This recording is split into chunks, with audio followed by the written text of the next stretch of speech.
Hello friends, मेरा नाम है धीरज कुमार और मैं आप सब लोगों का स्वागत करता हूँ इस क्लास में। आज का जो हमारा टॉपिक है वो क्या है? Statement and argument. देखो, इसका क्लास नंबर हमारा 4th है। तो मतलब इससे पहले मैंने थर्ड क्लासेस आपको करवा दी है। देखो कैसे करी थी हमने क्लासेस। देखो, जब मैंने पहली क्लासेस करवाई थी आपको कॉन्सेप्ट्स के साथ करवाई थी, सेकंड भी और थर्ड भी, और फोर्थ भी इसी तरीके से करेंगे। पर जो फर्स्ट क्लास में हमारे क्या कहते हैं क्वेश्चंस थे, वो उनका लेवल जीरो रखा था मैंने, ताकि हर किसी स्टूडेंट को समझ आए। जो मैंने सेकंड करवाई थी इससे लेवल अप था, और थर्ड क्लास में तो हमारा लेवल काफ़ी अप हो गया था। और देखो, जो जैसे हमने थर्ड क्लास करी थी ना, वैसे ही आज हम फोर्थ क्लास करेंगे। इसमें भी लेवल हमारा सिमिलर है, जैसे हमारे लास्ट क्लास में रहा था, हाई लेवल रहा था ना। इस तरीके के ही क्वेश्चन हम करेंगे, जिसमें कई तरह की मतलब कि एक हमारा मतलब कि एक स्टेटमेंट देगा दिया होगा, और उसमें आर्गूमेंट के लिए एक मतलब तीन तीन चार चार हमारे पॉइंट होंगे। ठीक है, तो देखो हम चलते हैं आगे, क्लास को स्टार्ट करते हैं। क्या है आज की क्लास में, देखते हैं।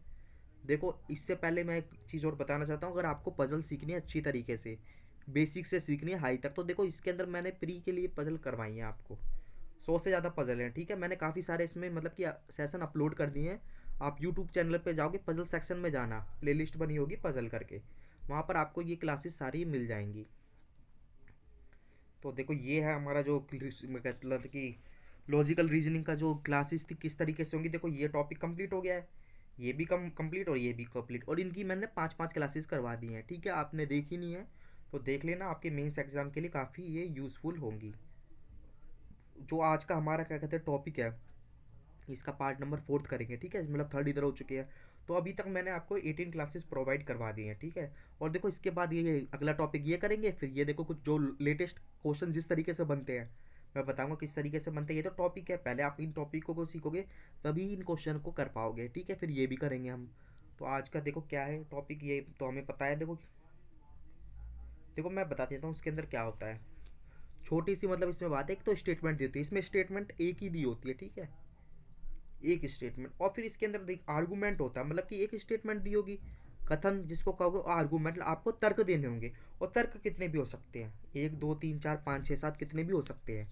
ठीक है, मैक्सिमम पाँच ही पूछेगा वो, कि आपके ऑप्शन मतलब कि पाँच ही होते हैं, तो पाँच से ज़्यादा वो पूछेगा नहीं। वैसे चाहे तो बढ़ा भी सकता है वो, पर पाँच तो आते हैं मैक्सिमम।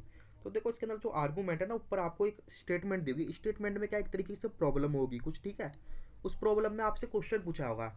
ठीक है, क्वेश्चन करके हमेशा क्वेश्चन मार्क में ही आता है स्टेटमेंट आर्गूमेंट में, क्योंकि आपको आर्गूमेंट देने, तर्क देने हैं। जो तर्क देने होंगे ना, उसमें आपको एक ऑप्शन देने होता है। देखो ऑप्शन होता है, कैसे लिखा होगा, या तो आप उसमें यस लिखोगे, अगेंस्ट मतलब कि उसके फेवर में जाओगे, या नो में जाओगे, किसी में भी हो सकता है। फिर उसके बाद एक लाइन लिखी होगी। ठीक है, तो देखो जो ये यस नो से कोई फर्क नहीं पड़ता है। जो इसके बाद आप तर्क देते हो ना, आर्गूमेंट, वो ही आपका रिलेट करता है। मतलब कि अगर आपका तर्क सही है तो वो आपका स्ट्रॉन्ग कहलाएगा। स्ट्रॉन्ग यस वाला भी हो सकता है, नो वाला भी, कोई सा भी हो सकता है। तो देखो इसके अंदर हमें ना स्ट्रॉन्ग क्या कहते हैं, स्ट्रॉन्ग आर्गूमेंट के साथ ही जाना पड़ता है, क्योंकि हमारे तर्क जितने अच्छे होंगे वही तो हमारा आंसर होगा। वीक हमारा कभी भी आंसर नहीं होता। तो हम पढ़ लेते हैं थोड़ा सा इसके बारे में। देखो कैसे हैं, कैसे करते क्वेश्चन। देखो मैंने आपको ये पहले भी पढ़ा दिया था, फिर भी पढ़ लेते हैं। देखो क्या लिखा है, ये स्टेप आपको ध्यान देने होते हैं जब क्वेश्चन सॉल्व करना हो। देखो क्या लिखा है, while you make a decision, जब आप एक डिसीजन लेते हैं, about the important question, question के बारे में, इट इज़ डिजायरेबल है to be able to differentiate, आप डिफ्रेंशिएट करो between strong and weak argument. Strong argument क्या होते हैं, वीक आर्गूमेंट क्या होते हैं। तो बस इतना ही पढ़ो, ये बाकी की लाइन देखो ये काम की नहीं है। मैं आप सीधा चलता हूँ स्टेट, मतलब कि स्ट्रॉन्ग आर्गूमेंट और वीक आर्गूमेंट क्या होता है। ये देखो ये है आपका, एक मिनट। देखो बाकी डेफिनेशन भी पढ़ सकते हो। आर्गूमेंट क्या होता है, टॉकिंग अबाउट समथिंग, किसी के बारे में बोलना, या शोइंग अबाउट समथिंग, किसी के बारे में दर्शाना, which has a valid action. देखो ये इसको सर्कल करा, वैलिड एक्शन है, रीजनेबल है, and logical to be right, मतलब वो वैलिड हो, रीजनेबल हो, लॉजिकल राइट हो। तो आर्गूमेंट की आपकी डेफिनेशन है। अब देखो स्ट्रॉन्ग आर्गूमेंट क्या होता है। स्ट्रॉन्ग आर्गूमेंट क्या है, ये strong argument is one which is logical होना चाहिए, प्रैक्टिकल होना चाहिए, और यूनिवर्सली मतलब एप्लीकेबल होना चाहिए, मतलब सब पे एक समान लागू हो। ठीक है, उससे किसी का मतलब कि किसी का तो फ़ायदा हो रहा है, किसी का नुकसान है, तो वो क्या कहते हैं, स्ट्रांग नहीं है। तो मतलब कि ये देखो, अब हम पढ़ेंगे वीक। देखो इसी को रिवर्स कर लो, जब देखो स्ट्रांग में ये है, तो जो वीक होगा क्या होगा, वो इलॉजिकल होगा, इम्प्रैक्टिकल होगा, और इरिलेवेंट होगा। इरिलेवेंट कह सकते हो या कह लो, इरिलेवेंट भी कह लो, साथ में कह लो यूनिवर्सल एप्लीकेबल, यूनिवर्सली एप्लीकेबल नहीं होगा। तो देखो इस तरीके से ये होगी इसकी डेफिनेशन। हिंदी में पढ़ना चाहे पढ़ लेना, जो मैंने बताया देखो ये तो फॉर्मेट था जब हमारे दो थे, ठीक है, स्ट्रॉन्ग ही ढूंढना होता, पर इसको भूल जाओ अभी क्योंकि इससे हमारे दो से ज़्यादा हैं। देखो ये है फर्स्ट क्वेश्चन, इसको करते हैं। देखो पढ़ते हैं अच्छी तरह। देखो मैंने बताया एक तो स्टेटमेंट दिया होगा, बाकी आर्गूमेंट, ठीक है। देखो पहले पढ़ते हैं क्या बोल रहा है। क्वेश्चन नंबर 1 है आज का, 31 चल रहा है वैसे सीरीज का। देखो क्या बोल रहा है, should all the profit making public sector units be sold private companies. देखो क्या कहना चाहता है, जितनी भी public sector profit making company है उनको बेच देना चाहिए प्राइवेट कंपनीज को। तो ये क्वेश्चन मार्क कर रहा है, तो आपको तर्क देना है कि इसके बारे में तर्क है, पर तर्क इसी में से देना है, ठीक है। तो देखो पहला तो लिख रहा है यस आर्गूमेंट में, yes this will help government, ये गवर्नमेंट को हेल्प करेगी टू ऑगमेंट मतलब बढ़ाने में it resources for implementing the development programs. तो क्या कहना चाहता है, ये कह रहा है कि आप इसको बेच दो, इसके ये फेवर में है, ठीक है। और इसके पीछे आर्गूमेंट क्या किया, मतलब इससे आप बेचने से क्या करोगे, जब पब्लिक सेक्टर को बेच दोगे प्राइवेट को, तो ये गवर्नमेंट को हेल्प करेगा, उनके जो रिसोर्स है ना इम्प्लीमेंटेशन डेवलपमेंट प्रोग्राम बढ़ाने के लिए करेगा। तो देखो ये आप सोचो कि स्ट्रॉन्ग है या वीक है, मैंने स्ट्रॉन्ग और वीक की डेफिनेशन बता दी है। अगला है नो, अब मना कर रहा है, ठीक है। पर इस येस नो से फ़र्क नहीं पड़ता, आगे जो उसने आर्गूमेंट दिया है ना उससे फ़र्क पड़ता है। The private company will not be able to run these units effectively, मतलब बोल रहा है कि अगर आप इनको बेच दोगे ना, प्राइवेट मतलब सरकारी को प्राइवेट में बेच दोगे, ठीक है, पब्लिक को मतलब कि पब्लिक सेक्टर यूनिट को प्राइवेट को बेच दोगे, तो वो क्या कहेगा, तो वो कहता मत बेचो, क्योंकि जो प्राइवेट कंपनी है वो एबल नहीं होते हैं टू रन दीज यूनिट, वो इन यूनिट को चलाने में सक्षम नहीं होती हैं, ठीक है। ये मेरा सेकंड हो गया। थर्ड है यस, ये इसके फेवर है, हाँ, कि कहता है बेच दो, क्यों, there will be a significant improvement in the quality of service, मतलब क्या होगा, अगर आप बेच दोगे जो सर्विस क्वालिटी होती है ना वो इम्प्रूव हो जाएगी, जो आपकी पब गवर्नमेंट दे रही थी ना, प्राइवेट अच्छी सर्विस देगी, ये कहने का मतलब है, ठीक है। अब कहता नो, अब देखो फेवर में नहीं है, there would be not there would be there would not be job security for the employ of the all level, मतलब क्या कहेगा, जो इम्प्लॉय है ना इसके ऑल लेवल के, उनकी जॉब सिक्योरिटी नहीं रहेगी। तो देखो आप वीक और स्ट्रॉन्ग इसमें फाइंड करना होता है। तो देखो आप वीक भी पूछ सकता है, स्ट्रॉन्ग भी, हमसे स्ट्रॉन्ग पूछा गया है क्योंकि जो हमारा आंसर होता है वो स्ट्रॉन्ग, मगर एग्जाम में वीक भी पूछ सकता है। देखो इसकी हिंदी मैं पढ़ लेता हूँ, वैसे हिंदी बताने की जरूरत नहीं मगर फिर भी हम पढ़ लेते हैं। देखो क्या बोल रहा है इसके अंदर, क्या सार्वजनिक क्षेत्र की सभी इकाइयों को निजी कंपनी को बेच देना चाहिए, ठीक है, ये स्टेटमेंट दी गई, पूछा गया, हाँ, पहले कहते हैं हाँ, इससे सरकार के विकास कार्यक्रम को लागू करने के लिए अपने संसाधनों को बढ़ाने में मदद मिलेगी। दूसरा नहीं, निजी कंपनियां इन इकाइयों से प्रभावी ढंग से चला नहीं सकेंगी। थर्ड है हाँ, सेवाओं की गुणवत्ता में उल्लेखनीय सुधार होगा। सभी स्तरों में मतलब मना कर रहा है, नहीं मना करने के बाद होता है नो, सभी स्तरों में कर्मचारियों की नौकरी की सुरक्षा नहीं होगी। देखो यहाँ चलते ही क्वेश्चन तो हम समझ गए थे क्या था। देखो अब देखो ये समझ गए, अब देखो पहला तो ये दे रहा है, क्या बोल रहा है, पहला पॉइंट हमारा यस करा कि मतलब कि आप भेज दो, इससे क्या होगा, जो सरकार है ना गवर्नमेंट, वो अपने मतलब कि डेवलपमेंट प्रोग्राम को बढ़ा सकती है। तो देखो ये वाला जो आर्गूमेंट दिया है ना ये स्ट्रॉन्ग नहीं है इसका, ठीक है, ये वीक आर्गूमेंट है। क्यों वीक है, क्या मतलब इसी को बेचने से क्या सरकार अपना प्रोग्राम बढ़ा सकती है क्या, और रिसोर्सेज नहीं है उसके पास, और भी तो रिसोर्सेज हैं, तो ये बिल्कुल गलत है, मतलब वीक है, मतलब वीक कह सकते हो। सेकंड बोला नो, मतलब मना कर रहा है, प्राइवेट कंपनी एबल नहीं है इन यूनिट को चलाने में, ये भी वीक है, ऐसा तो नहीं है। देखो प्राइवेट तो मतलब कि गवर्नमेंट से अच्छा चला देती है, तो ये गलत है, वीक है आर्गूमेंट। दिस थर्ड बोला yes, there will be significant improvement quality of service, ये बिल्कुल बात सही है। जो आपको पता है जैसे गवर्नमेंट होता है, गवर्नमेंट सेक्टर होता है, दूसरी तरफ वो आपका होता है प्राइवेट, जो इनकी सर्विस होती है, ठीक है, आपने देखा होगा प्राइवेट की ज़्यादा अच्छी अच्छी होती है गवर्नमेंट के, तो ये यहाँ पर बात बोल रहा है कि गुणवत्ता उसकी बढ़ जाएगी, बिल्कुल सही है। थर्ड बोल रहा है नो, मतलब fourth, there would be not job security for the employ of all levels, ये भी बिल्कुल बात सही है, ये भी स्ट्रॉन्ग है हमारा आर्गूमेंट। क्यों स्ट्रॉन्ग है, क्योंकि देखो गवर्नमेंट में तो जॉब सिक्योरिटी रहती है पर प्राइवेट में नहीं रहती है। तो मेरे स्ट्रॉन्ग कौन से हुए, स्ट्रॉन्ग मुझे ढूंढना होता है, तो थर्ड और फोर्थ आपका जहाँ पर स्ट्रॉन्ग होगा वो आपका आंसर होगा। तो देखो इसमें यहाँ पर मैंने आंसर भी दिए हुए हैं, ठीक है, जो ऑप्शन में होगा वो टिक कर लेना, थर्ड एंड फोर्थ। अभी तो हमें स्ट्रॉन्ग और वीक पहचानने हैं इसके अंदर। अब देखो एक और क्वेश्चन आया हमारे पास, क्या बोल रहा है, should administrative officer be transfer after 1 और 2 ईयर। इसका मतलब वो कह रहा है जो एडमिनिस्ट्रेटिव ऑफिसर होते हैं उनको ट्रांसफ़र कर देना चाहिए आफ्टर 1 और 2 ईयर के बाद, ठीक है। ये इन्होंने एक बात हमारे सामने रखी है। तो देखो पहले क्या बोलता है, yes they get friendly with local people. वो लोकल पीपल के साथ तो फ्रेंडली हो जाते हैं। वो कह रहा है ट्रांसफ़र कर दो, क्यों, रीज़न दिया है क्योंकि वो लोकल पीपल के साथ फ्रेंडली होते हैं एंड मैनिपुलेटेड बाय दैम, और वो मैनिपुलेटेड होते हैं उनके द्वारा, ठीक है, उनको मैनिपुलेटेड करते हैं। तो दूसरा थर्ड बोल रहा है no, by the time there policies and scheme start shape, ठीक है, जिस टाइम उनकी पॉलिसीज और स्कीम स्टार्ट होती है they have to be leave, और वो वहाँ से चले जाते हैं। एडमिनिस्ट्रेटिव ऑफिसर का तो यही काम होता है, ठीक है। और तू थर्ड बोल रहा है no there will be create a lot of administrative hassles and cause lot of inconvenient to the officer.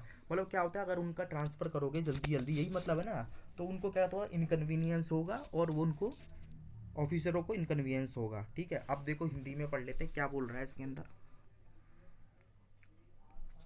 ये बोल रहा है क्या प्रशासनिक अधिकारियों को 1 या 2 साल के बाद ट्रांसफ़र कर देना चाहिए उनका। पहला बोल रहा है हाँ वे स्थानीय लोगों के साथ मित्रता व्यवहार करते हैं और उनके साथ छेड़छाड़ करते हैं, ठीक है। नहीं, जब तक उनकी नीतियाँ और योजना आकार नहीं ले देती हैं तब तक उन्हें छोड़ना नहीं चाहिए। नहीं, इससे बहुत से प्रशासनिक अधिकार मतलब अड़चने पैदा होंगी और अधिकारी को काफ़ी असुविधा होगी। तो अगेन देखो मुझे क्या पहचानना है, इस पर वीक और स्ट्रॉन्ग पहचानना है, फिर मेरा आंसर इजीली हो जाएगा। क्वेश्चन हम समझ गए। देखो पहले वाला बोल रहा है कि वो ना फ्रेंडली हो जाते हैं लोकल को और मैनिपुलेटेड करते हैं। तो देखो ये कोई आर्गूमेंट ना हमारा स्ट्रॉन्ग नहीं है, ये वीक आर्गूमेंट है। थर्ड में कह रहा गया, देखो ये बात हमारी बिल्कुल सही है, कह रहा है मत करो क्योंकि जो उनकी पॉलिसीज है, तो एडमिनिस्ट्रेटिव ऑफिसर का क्या काम होता है, पॉलिसी को मतलब कि चलाना और स्कीम करना। जब वो शेप लेती है ना तभी वो चले जाएंगे छोड़ के। मतलब मान लो उन्होंने अब कोई नीति विति छोड़ा, मतलब कि पॉलिसीज स्कीम स्टार्ट करी और उतने ही वहाँ पे 1 2 साल का टाइम तो कम होता है और वो छोड़ के चले गए, तो फिर वो उनकी सारी मतलब कि ये लीव को चले जाते हैं। मतलब जब वो चालू करते हैं, यही मतलब है इसका, बाय दैट का time their policy and scheme start, जब वो स्टार्ट होती हैं वो जब उनको फिर जाना पड़ेगा, ये स्ट्रॉन्ग है। और थर्ड है नो, मना कर रहा है मत करो क्योंकि उन्हें काफ़ी परेशानी होती है क्योंकि वो ऑफिसर का बार बार मतलब कि ट्रांसफ़र होता है तो उन्हें शिफ्टिंग विफ्टिंग की ये सब है, तो ये भी हमारा स्ट्रॉन्ग है। तो मेरा आंसर क्या होना चाहिए, फर्स्ट एंड, नहीं फर्स्ट तो गलत है, मतलब वीक है, स्ट्रॉन्ग ही हमारा आंसर होता है। तो सेकंड एंड थर्ड हमारा स्ट्रॉन्ग इसमें होना चाहिए, इसका आंसर दिया हुआ, ठीक है। अब देखो और एक और क्वेश्चन पढ़ते हैं क्या बोल रहा है, should there be a total ban on तम्बाकू product and smoking in India. बोल रहा है क्या तंबाकू और स्मोकिंग प्रोडक्ट है इंडिया में उनको पूरी तरीके से बैन कर देना चाहिए, ठीक है। ये एक आपके सामने प्रॉब्लम ही है एक तरीके से। अब इसका आर्गूमेंट दिया हुआ क्या लिखा है, पहले बोलता है yes it wrong to sum, क्या लिखा है, it is wrong to smoke away millions of money. मतलब ये कहता है कि आप इसको बंद कर दो क्योंकि ये लाखों रुपये है ना, लाखों मिलियंस होता है ना, लाखों रुपये को बर्बाद कर देता है, मतलब कि धुएं में उड़ा देता है। सेकंड बोलता है नो, वो आप मना कर रहा है इसके, it will throw thousand of workers, वो थाउजेंड ऑफ वर्कर को थ्रो कर देगा इन तंबाकू इंडस्ट्री में है आउट ऑफ एम्प्लॉयमेंट। मतलब कि मान लो जो क्या कहते हैं इंडस्ट्री में काम कर रहे होंगे तंबाकू और तंबाकू वाले में, वो तो वहाँ पर और बंद कर दोगे, टोटली बैन ही लिखा हुआ है ना ये देखो, तो उससे क्या होगा, उनकी एम्प्लॉयमेंट चले जाएगा। थर्ड है know the government will lose huge of amount, क्या कहते हैं गवर्नमेंट आपका बहुत बड़ा अमाउंट छोड़ दे, मतलब कि लूज होगा मनी का, and will not earn by way of taxes this product, और उनको टैक्सेस से नहीं कमाया जाएगा।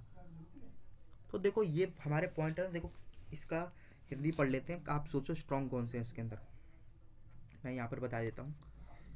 क्या भारत में तंबाकू उत्पादकों और धूम्रपान पर पूर्ण प्रतिबंध होना चाहिए, मतलब उनको बैन करना चाहिए। हाँ पहला बोलता है कर दो कि लाखों रुपए का धूम्रपान करना गलत है, ठीक है, मतलब काफ़ी पैसा खर्च होता है लोगों का। बोल रहा नहीं, ये तंबाकू उद्योग के हजारों कर्मचारियों को रोजगार से बाहर कर देगा। थर्ड है नहीं, सरकार के इन उत्पादनों पर करों के माध्यम से कमाई नहीं हो पाएगी क्योंकि काफ़ी बड़ी राशि का नुकसान होगा। देखो देखो ये पढ़ते हैं, देखो हम ये क्वेश्चन समझ गए।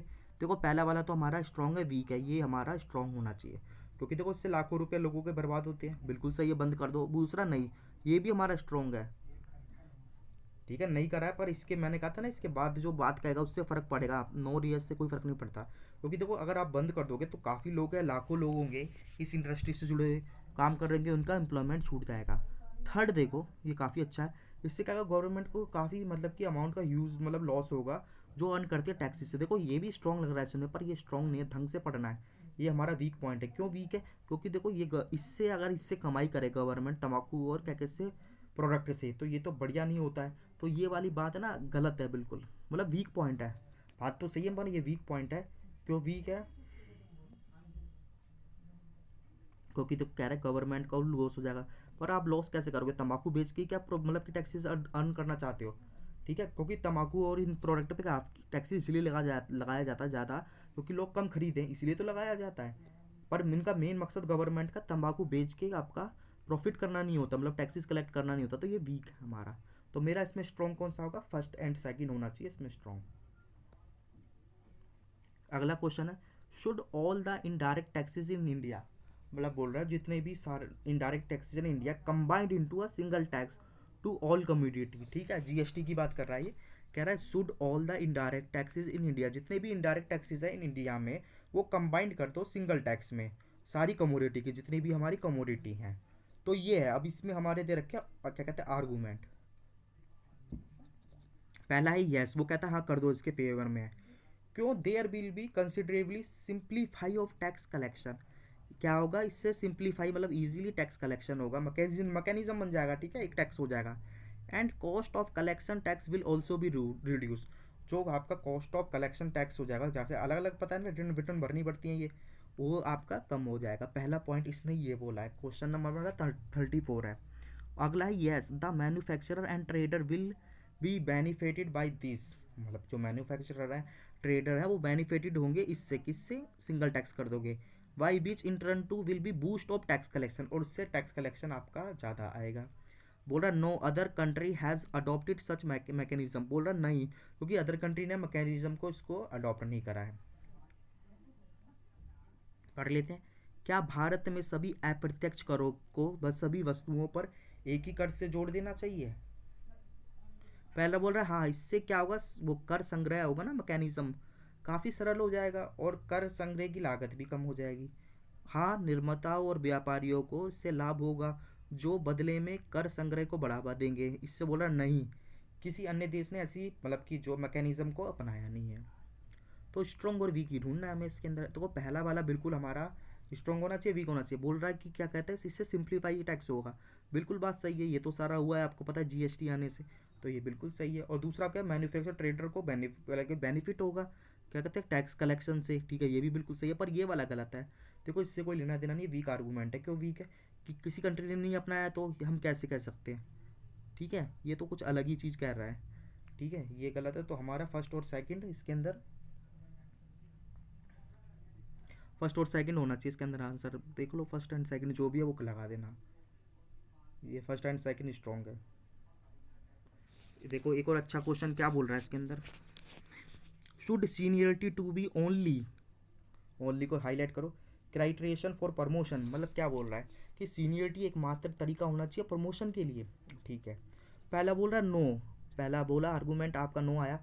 फिर आगे इसने तर्क दिया, मतलब आर्गूमेंट क्या है, इट वुड बी इनजस्टिस, ये इनजस्टिस होगा टू दो जूनियर्स, उन जूनियरों के साथ who are more deserving and suitable, मतलब जो मोर डिजर्विंग है सूटेबल है फॉर हायर पोजीशन के लिए than the senior counterparts, अपने सीनियर काउंटर पार्ट से। ठीक है, दूसरा मतलब कि थर्ड सेकंड बोलता है हमारा yes, otherwise senior employ to feel humiliated, मतलब सीनियर पीपल क्या होंगे, ह्यूमिलेट होंगे। थर्ड बोल रहा है yes, senior people are more experienced and must be rewarded to the same. देखो काफ़ी ईजी है, इसका तो आंसर कर दोगे, मैं इसकी हिंदी बता देता हूँ। मतलब कि जो प्रमोशन है सीनियर का एक मापदंड है, एक ही है। तो देखो पहला बोलता है हमारा नहीं, ये उन जूनियर के साथ अन्याय होगा जो अपने वरिष्ठ मतलब कि काउंटर पार्ट की तुलना में अधिक योग्य और उच्च पद के लिए उपयुक्त हैं। ठीक है, दूसरा हाँ, अन्यथा वरिष्ठ मतलब जो सीनियर कर्मचारी है अपमानित महसूस करेंगे। ठीक है, हाँ वरिष्ठ कर्मचारी अधिक अनुभवी होते हैं और उन्हें उसी के लिए प्रमोशन करना चाहिए। तो देखो काफ़ी इजी है, इसके अंदर तो आंसर देखो सबका आना चाहिए। देखो यही वाला हमारा स्ट्रॉन्ग है। क्योंकि मान लो जो जूनियर होता है वो कई बार होता है आपके ज़्यादातर होता है क्या कहते हैं, मोर सुटेबल होते हैं, उससे ज़्यादा डिजर्विंग होते हैं, तो प्रमोशन तो उसके हिसाब से होना चाहिए, सीनियरिटी के हिसाब से नहीं होना चाहिए। ठीक है, ये हमारा स्ट्रॉन्ग है। ये वाला वीक है, इससे क्या होगा, वो मतलब ह्यूमिलिएट हो जाएंगे, अपमानित महसूस करेंगे, ऐसा तो कोई है नहीं, वीक है। और ये क्या लिखा है, ताकि सीनियर है, सीनियर ज़्यादा एक्सपीरियंस होता है, इसी हिसाब से उन्हें क्या कहते हैं प्रमोशन करना चाहिए, ये भी वीक है। तो उसमें मेरा फर्स्ट होना चाहिए ओनली। आगे चलता हूँ, देखो क्वेश्चन नंबर 36 है, क्या बोलता है इसके अंदर, should trade unions be banned completely. जो ट्रेड यूनियंस होती है, आपको पता है ट्रेड यूनियंस क्या होती है, मजदूरों के लिए होती हैं। तो देखो वो क्या होता है, उनको कम्प्लीटली पूरी तरीके से बैन कर देना चाहिए। अब देखो इसके अंदर हमारे आर्गूमेंट है, 4 आर्गूमेंट दिए हैं।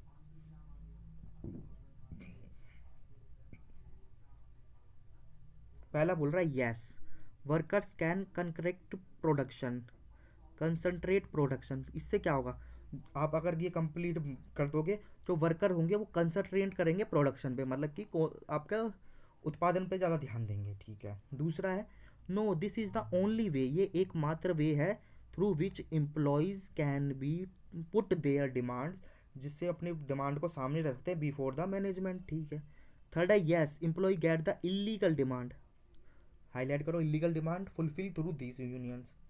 No trade union are not ban and other economically advance countries. ठीक है, देखो उसको हिंदी में पढ़ लेते हैं, ये भी इजी क्वेश्चन है, देखो है ज़्यादा दे रखा है पॉइंट मगर इजी है। क्या ट्रेड यूनियन को पूरी तरह से प्रतिबंध लगा देना चाहिए। पहला बोल रहे हैं हाँ, श्रमिक उत्पादन में केंद्रित ध्यान कर पाएंगे, ये एकमात्र तरीका है जिसके माध्यम से कर्मचारी मतलब मैनेजमेंट के सामने अपनी मांग रख सकते हैं। हाँ, कर्मचारी अपनी अवैध मांगों का पूरा करवा सकते हैं, अन्य आर्थिक रूप से उन्नत देशों में ट्रेड यूनियन प्रतिबंध नहीं है। तो देखो इसको पढ़ते हैं क्या कहना चाहता है। देखो ये इस क्वेश्चन समझ के, देखो ये वाला तो बिल्कुल ही हमारा स्ट्रॉन्ग नहीं है, वीक है। अगर आप ट्रेड यूनियन को बंद बंद कर दोगे तो जो क्या वर्कर होंगे क्या वो सीधा काम पर ध्यान देंगे, ऐसी कोई गारंटी नहीं है, तो वीक है। ये वाला है ना, देखो ये वाला बिल्कुल मेरा सही है। सेकंड वाला क्या बोल रहा है, this is the only way, ये एक मात्र तरीका है, employ can put demands before management, management के सामने मतलब यूनियन के सामने करता है, फिर यूनियन क्या है उनके पास लेके जाती है, ये स्ट्रॉन्ग है। थर्ड वाला बोल रहा है एम्प्लॉय गेट इलीगल डिमांड, देखो इलीगल डिमांड हो गया तो यहीं पर गलत हो गया, मतलब वो अपनी मतलब कि जो इलीगल डिमांड है इनके थ्रू पेश कर सकती है मैनेजमेंट के सामने, वीक है। और देखो क्या, trade union not band in other economically backward countries, इसका कोई लेना देना नहीं, वीक है। तो उसके अंदर स्ट्रॉन्ग मेरा क्या होगा, ओनली 2 मेरा इसमें स्ट्रॉन्ग होना चाहिए। क्वेश्चन नंबर 37 है, क्या बोल रहा है, should all the school teacher be debarred from the giving private tuition, मतलब रोक लगा देनी चाहिए, क्या मतलब जो मतलब कि स्कूल टीचर हैं उन पर प्रतिबंध लगाना चाहिए, वो प्राइवेट ट्यूशन ना दे पाएँ, ये प्रॉब्लम आई। अब इसमें आर्गूमेंट है, अब देखेंगे। पहला बोल रहा है नो, ऐसा मत करो, पहले में मतलब कि इसके फेवर में नहीं है।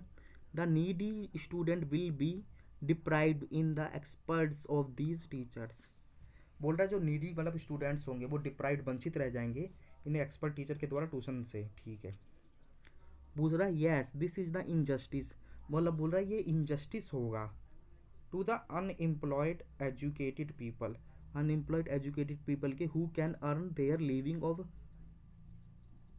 Living by giving tuition. ठीक है, yes only then the quality of teaching in the school will be improve, मतलब इससे ही क्वालिटी ऑफ क्या कहते हैं टीचिंग इम्प्रूव होगी स्कूल में। No, now salary of this teacher is reasonable, बोल रहा है क्या कर रहा है, बंद मत मतलब कि फेवर में है, बंद कर दो क्योंकि टीचर की सैलरी रीजनेबल है। तो समझते क्या बोल रहा है, सभी स्कूल के शिक्षकों को निजी ट्यूशन देने से रोका जाना चाहिए। ठीक है, काफ़ी कॉमन पॉइंट है। पहला बोल रहा नहीं मत करो, ज़रूरतमंद छात्र इन शिक्षकों की विशेषता से वंचित रह जाएंगे। हाँ, बेरोजगार शिक्षित लोगों के साथ अन्याय होगा जो ट्यूशन देकर अपना जीवन यापन कर सकते हैं। हाँ, तभी सभी कहते हैं स्कूलों की गुणवत्ता में सुधार होगा। अब शिक्षकों की वेतन अधिक है।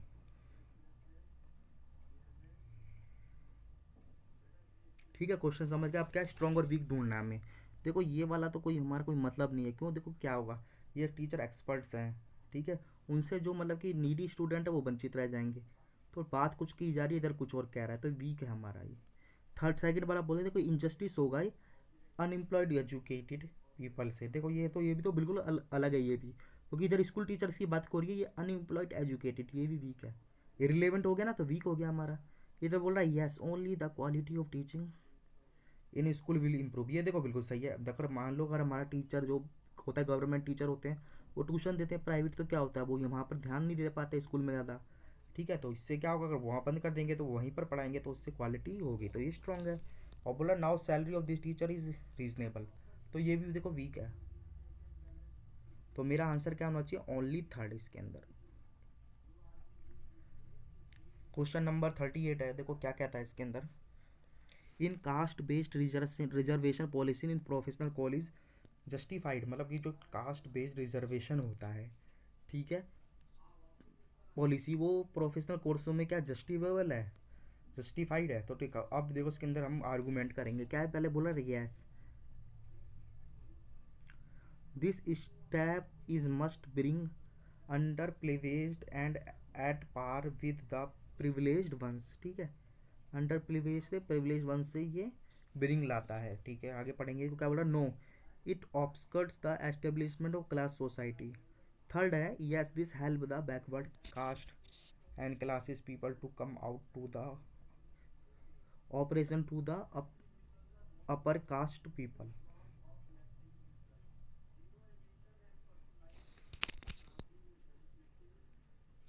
देखो समझते क्या बोल रहा है। पहला बोल रहा है ये कदम से विशेष अधिकार प्राप्त लोगों के लिए वंचित तक पहुंचेगा। दूसरा, नहीं ये एक वर्गीय समाज के समाज में बाधा डालेगा, और ये पिछड़े जातियों और लोगों के साथ उच्च जातियों के लोगों के पीड़ित तन से बाहर आने की मदद करेगा। देखो चलते हैं यहीं पर। देखो पहला हम देखेंगे इसके अंदर, क्वेश्चन नंबर हमारा 38 है, क्या बोलता है इसके अंदर। देखो ये वाला तो हमारा इरिलेवेंट है, ठीक है। पहला वाला कह रहा है ये क्या करेगा, ब्रिंग करेगा अनप्रिविलेज्ड को एट पार प्रिविलेज्ड वन से, ठीक है, caste base system, weak argument. ये क्या बोल रहा है, इट एस्टेब्लिश्ड सोसाइटी, देखो ये स्ट्रांग है, बाकी ये वाला भी हमारा वीक है।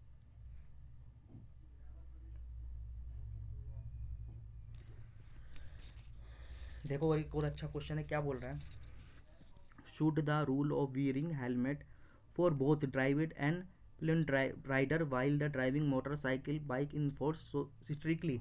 मतलब क्या बोल रहा है, जो आपका हेलमेट पहनना होता है बाइक के लिए, बाइकर के लिए, और जो बाइक के पीछे बैठता है, उनके लिए क्या स्ट्रिक्टली क्या होना चाहिए, मतलब कंपलसरी होना चाहिए। तो देखो इसमें आर्गूमेंट करने हैं। पहला, yes it is a rule and rule should be followed strictly to all. मतलब कहता है ये तो रूल है भाई, रूल जो होता है वो सभी के लिए स्ट्रिक्टली फॉलो होना चाहिए, ठीक है। बोल रहा है no each individual know how to protect his own life, मतलब हर इंडिविजुअल जानता है कि अपनी लाइफ को कैसे बचाए, and should be left to his discretion, मतलब उस पे छोड़ देना चाहिए। बोल रहा no it does not ensure safety, मतलब कि ये सेफ्टी नहीं करता, on the only head is protected and rest of body is not, मतलब ये कह रहा है हेड को ही ये क्या कहते हैं, ये हेड को करता है, बाकी बॉडी को नहीं करता, इसलिए आप इसको फॉलो मत करो। थर्ड फोर्थ में कहता है yes it is necessary as it is necessity as head being the most sensible organ is protect by the helmet. ठीक है, मतलब कह रहा है कि जो हमारा हेड होता है वो सेंसिटिव पार्ट होता है, और हेलमेट उससे हमें बचाता है। हिंदी में पढ़ लेते हैं। देखो क्या बोल रहा है, क्या मोटर बाइक चलाते समय ड्राइवर और जो पिलर सवार होने के लिए हेलमेट पहनने के नियम को सख्ती से लागू किया जाना चाहिए। पहले बोलते हैं हाँ यह एक नियम है, और सभी के साथ नियमों को कड़ाई मतलब कि स्ट्रिक्टली पालन किया जाना चाहिए। नहीं, प्रत्येक व्यक्ति अपने जीवन की रक्षा करना जानता है, उसे अपने विवेक पर छोड़ देना चाहिए। नहीं, ये सुरक्षा निश्चित नहीं करता, क्योंकि केवल ये संरक्षित है, मतलब बाकी शरीर को नहीं करता, इसलिए कह रहा है ये सिर को, ये बोल रहा है हाँ यह सिर के एक रूप आवश्यक है, और मतलब संवेदनशील है, और हेलमेट इसे बचाता है। तो देखो काफ़ी इजी है ये, तो देखो इसमें देखो ये वाला हमारा ना पहला वाला स्ट्रॉन्ग है, क्योंकि देखो रूल है, रूल तो सभी के लिए एप्लीकेबल होना चाहिए। और ये देखो ये तो सुनने में हमें पता है वीक ही लग रहा है, कि हर कोई जानता है अपनी लाइफ को कैसे बचाना, उसके ऊपर छोड़ दो, वीक है। ये देखो क्या बोल रहा है, ये भी यही बोल रहा है, ये भी वीक है क्योंकि ये क्या करता है, सर को बचाता है, बाकी बॉडी को नहीं बचाता, पहनो मत। और ये बोल रहा है ये वाला बिल्कुल स्ट्रांग है क्योंकि देखो ये सर हमारा सेंसिटिवल पार्ट होता है और उसको बचाता है। तो मेरा फर्स्ट और फोर्थ इसमें क्या होगा, स्ट्रांग होगा। लास्ट क्वेश्चन है, देखो क्या बोल रहा है, should workers oblique employees be allowed to participate in management of the factory in India. मतलब बोल रहा है जो वर्कर्स होते हैं, एम्प्लॉय होते हैं, उनको अलाउ कर देना चाहिए पार्टिसिपेशन करें इन मैनेजमेंट के, जो मैनेजमेंट होता है ना उसके अंदर फैक्ट्री में इन इंडिया। पहला बोल रहा है yes it is the present management theory. बोलता है हाँ ये प्रेजेंट मैनेजमेंट थ्योरी है, कोई थ्योरी की बात कर रहा है। बोल रहा है no many worker are illiterate, क्योंकि काफ़ी वर्कर क्या होते हैं, इलिटरेट होते हैं। And so their contribution will not be of any value. मतलब क्या होता है, उनमें अधिकांश व्यक्ति ना जो फैक्ट्री में काम कर रहे होते हैं, वर्कर्स की बात कर रहा है, वो इलिटरेट होते हैं, वो क्या कहते हैं, उनका कंट्रीब्यूशन फिर कोई वैल्यू नहीं देता है, ठीक है। बोल रहा है third yes employ owned companies generally have higher productivity. मतलब कि बोलता है जो एम्प्लॉयज़ ओन्ड कंपनी होती हैं वो जनरली क्या होती है, हायर लेवल प्रोडक्टिविटी होती हैं, ठीक है। नो, फोर्थ में बोलता है इसका समर्थन नहीं करता, no employ union ownership deprive of salary and wages. अब देखो उसको पढ़ लेते हैं क्या कहना चाहता है। क्या श्रमिक और कर्मचारियों को, मतलब क्या श्रमिक हो, वर्कर हो या एम्प्लॉय हो, को भारत के कारखानों के जो प्रबंध होते हैं मैनेजमेंट में भाग लेने की अनुमति दे देनी चाहिए। पहला बोलता है हाँ ये परिवर्तन सिद्ध, ये वर्तमान प्रबंध प्रबंध सिद्धांत है, कोई सिद्धांत होगा। बोल रहा है नहीं, क्या ही श्रमिक मतलब कि इलिटरेट होते हैं वो, मतलब कि इसमें भाग लेना उनका कोई मूल्य नहीं है। कर्मचारी के स्वामित्व वाली कंपनियों में आमतौर पर उच्च उत्पादकता होती है, प्रोडक्टिविटी। कर्मचारी संघ स्वामित्व वेतन और मजदूरी को बढ़ाता है। तो काफ़ी अच्छा क्वेश्चन है। देखो क्वेश्चन हम समझ गए, प्रॉब्लम क्या थी। देखो पहला बोल रहा है ये कोई थोड़ी है, तो देखो इससे कोई लेना देना नहीं, कोई सी थोड़ी क्या थोड़ी पता नहीं, कोई बता रहा है कोई थोड़ी आई होगी, कोई ऐसी कोई थोड़ी तो होती ही नहीं है, तो देखो ये वीक है मेरे लिए। देखो दूसरा बोल रहा है नो, मतलब उनके पार्टिसिपेट नहीं करना चाहिए, फिर रीज़न दिया, तर्क दिया है। आर्गूमेंट क्या, मतलब कि मैनी वर्कर्स हैं वो इलिटरेट होते हैं, बिल्कुल बात सही है भाई। कंपनी क्या है, कोई फैक्ट्री, उसमें सारे तो लिटरेट नहीं होते, कुछ इलिटरेट होते हैं और उनका कंट्रीब्यूशन कोई वैल्यूएबल ही नहीं होगा, बिल्कुल स्ट्रॉन्ग पॉइंट है। और थर्ड है देखो यस एम्प्लॉय ओन्ड कंपनी, जो एम्प्लॉय ओन्ड कंपनी होती है, अब एम्प्लॉय ओन्ड कंपनी की बात कर रहा है ये, वो जनरली हैव हायर प्रोडक्टिविटी। देखो ये भी बिल्कुल सही है क्योंकि वो हायर प्रोडक्टिविटी होती है, मतलब उसमें अलग अलग तरह के लोग अलग अलग पोजीशन पे होते हैं, तो फिर उनका क्या पार्टिसिपेशन है, कोई मतलब ही नहीं है। उनसे ऊंचे वाले देखेंगे तो यही मतलब है। अब बोल रहा है no employ on employ union ownership deprive, इससे सैलरी से वंचित रह जाएंगे और वेजेस से, तो कोई रिलेवेंट पॉइंट सा बता दिया इसने ये। तो मेरे हिसाब से तो सेकंड और थर्ड होना चाहिए इसके अंदर, बाकी तो इरिलेवेंट पॉइंट है इसके अंदर, ठीक है। ये आंसर दिया है। तो देखो ये आज की क्लास को हम यहीं पर एंड करेंगे। देखो काफ़ी मतलब कि इसके अंदर हमने काफ़ी अच्छे अच्छे क्वेश्चन सीखे। अगर आपको इसका पीडीएफ चाहिए, देखो ये अंडरलाइन कर रहा हूँ, यहाँ से ले लेना पीडीएफ, ठीक है। टेलीग्राम चैनल का नेम है। और देखो जिसको सर्कल कर रहा हूँ ये मेरा यूट्यूब चैनल का नाम है। अगर वीडियो पसंद आई हो तो वीडियो को ज़्यादा से ज़्यादा शेयर करना और चैनल को सब्सक्राइब करना। देखो अब हमारा कौन सा था, ये स्टेटमेंट और कौन सा था, ये आर्गूमेंट था। इसकी क्लास नंबर 4 हो गई, ठीक है। मतलब मैंने अब इसके 40 क्वेश्चन आपको करवा दिए हैं और काफ़ी अच्छे अच्छे क्वेश्चन करे लास्ट 2 क्लासेस से हमने। और अब देखो इसकी लास्ट क्लास आएगी, जो भी लास्ट क्लास आएगी इसके 5 नंबर, उसमें मैं दिखाऊंगा आपको प्रीवियस ईयर में किस तरीके से क्वेश्चन पूछे जाते हैं। तो इस क्लास को यहीं पर एंड करेंगे, फिर मैं नेक्स्ट क्लास में मिलता हूँ, इसकी क्लास नंबर 5 में।